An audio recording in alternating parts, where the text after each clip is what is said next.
Hey guys, this is Austin, and today I'm here with the tutorial showing you how to build my latest gaming PC build, the Boson. Building the Boson is a great way to learn how to get into building PCs, as it doesn't get much easier than this. Get a decent sized workspace, grab yourself a Phillips screwdriver, and you're ready to jump right in. Start by unscrewing the thumb screws on the back of the case, 2 on each side.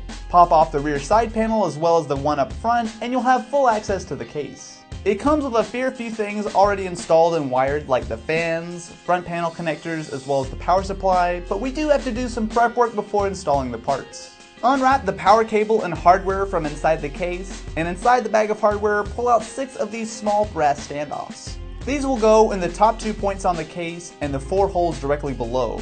Just screw them in finger tight until you've got all 6 in. This is how we'll install the motherboard a bit later on. Before we do though, let's prepare the board. It's inside a static resistant bag, so be gentle when removing it. Try not to touch the actual circuit board if you can, and set it down on top of the motherboard box while we work on it. It can be a bit intimidating, but there are only a few things you need to focus on. In the center, you'll find the gray processor socket, which is where we'll be installing the APU. Off to the side of that are the DIMM slots for installing the RAM. Wedged behind the DIMM slots is the 20 plus 4-pin connector, which is the main power for the motherboard from the power supply. Up in the corner of the board is the 4-pin CPU power connector, which is also connected to the power supply. Right below the processor socket are a pair of SATA ports for connecting hard drives or SSDs. On the bottom right of the board, you'll find a series of small gold pins. These are for wiring up all of the front panel connectors. Last but definitely not least is the PCI Express slot, which runs across the middle of the board. This is where you install the graphics card. Now grab your APU, in this case the Athlon 5350. Inside, you'll find the APU itself, as well as the heatsink with fan already installed. Gently take the Athlon out of its plastic, making sure you only handle it by the edges. Around back, you'll see lots of little pins. These are fragile, and bending one is going to cause you a major headache. Come back over to the socket on the motherboard and pull back the retention arm. If you look closely, there's a small gold arrow on the edge of the APU. This lines up with a matching arrow on the socket to show you which way everything should be aligned. Simply drop the Athlon into the socket. It should rest easily in place without putting any pressure on it. There's not much more to it than that. Just push the retention arm back down until it clicks into place and you got your APU installed. Next, we've got the heatsink. If you flip it over, you'll see the pre-applied thermal paste. Also included in the box is the mounting hardware. As for this socket, you've got to use a slightly different install method than usual. Slide the pegs through the 2 holes on each corner of the motherboard socket, and then firmly place the heatsink onto the APU using the pegs as guides. This will spread the thermal paste, so wiggling the heatsink around just a bit isn't a bad idea. Take the other half of the mounting hardware and clip both pieces onto the pegs, making sure the heatsink is properly aligned. Now grab the 4-pin connector from the fan and plug it into the CPU fan header on the motherboard. A notch will only let you plug it in one way. There you go, the APU is ready to go. The next step is installing the RAM, which in this case is a single DIMM of Crucial Ballistic Sport memory. This is simple to do, just look for a notch about 2/3 of the way along the gold pins on the bottom. This lines up with a corresponding notch on the motherboard. Just slide it into place until both clips snap, and that's it.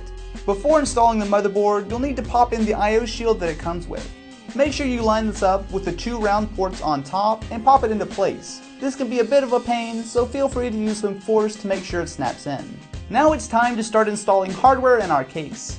Flip the case on its side and lower the assembled motherboard onto the standoffs we installed earlier, making sure that the ports line up with the I/O shield and that all of the standoffs are visible through the screw holes on the board.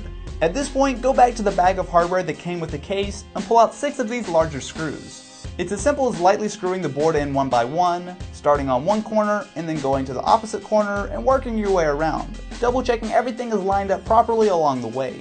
Once everything is in and looking good, come back around and tighten each screw down to make sure the board is nice and secure. Next up, we've got to install our hard drive. It's simple enough to do for this build. Slide it into one of the free 3.5-inch bays up front until the screw holes line up with the mounts in the case. Using the same type of screws we used to install the motherboard, screw the hard drive in with 2 screws on each side. Make sure these are fairly tight to keep any vibrations to a minimum.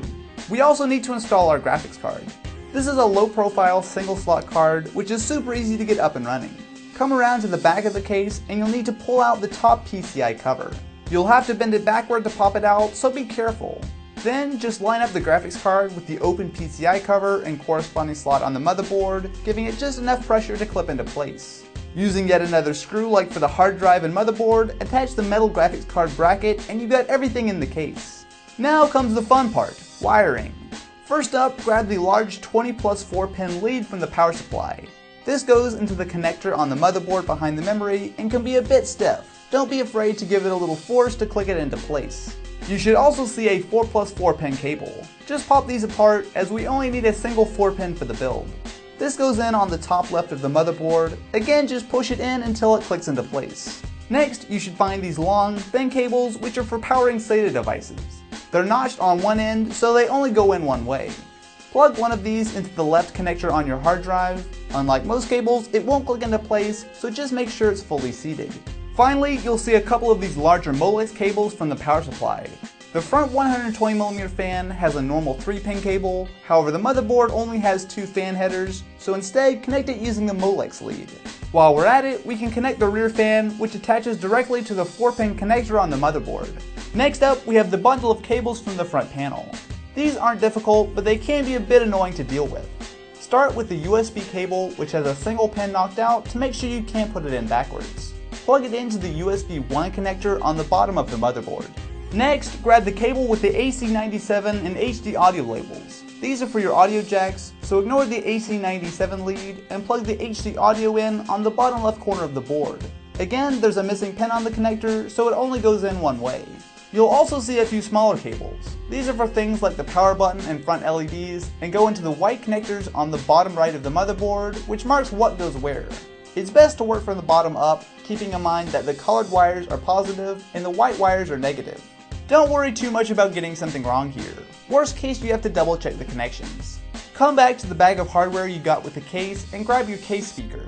This is optional, but by plugging it in beside your front panel connectors, you'll be able to hear a warning tone if something goes wrong, which can be helpful for troubleshooting problems later on. The last thing we've got to wire up is the hard drive using a SATA data cable that comes with the motherboard. Plug one end into the SATA port on the board. They only go in one way and will click into place. Then run the other end to the hard drive and snap it in. It's as easy as that. Now it's time to fire the Boson up and make sure everything works. Plug the power cable into the back of the supply and hit the power button. It should come right to life. If not, double check that the power supply is on and that all of your wiring is correct. You should see all of the fans in the system spinning and video on your monitor. It will likely ask you to insert boot media. Just restart the PC and hit the delete key to enter the BIOS. Here, you should see some info on the APU, memory, and clock speeds. If everything looks good here, we're almost done. Turn the Boson back off, unplug it, and now it's time to do a little cable management. Grab some cable ties and tidy up as much of the wiring as you can. All that's left now is to install Windows. It's straightforward, but if you need a tutorial, you can check out my 2014 build guide where I go over it along with things like drivers. Congratulations, you've built yourself a gaming computer. If you enjoyed, definitely be sure to subscribe to the channel for lots more videos like this, and I will catch you guys in the next one.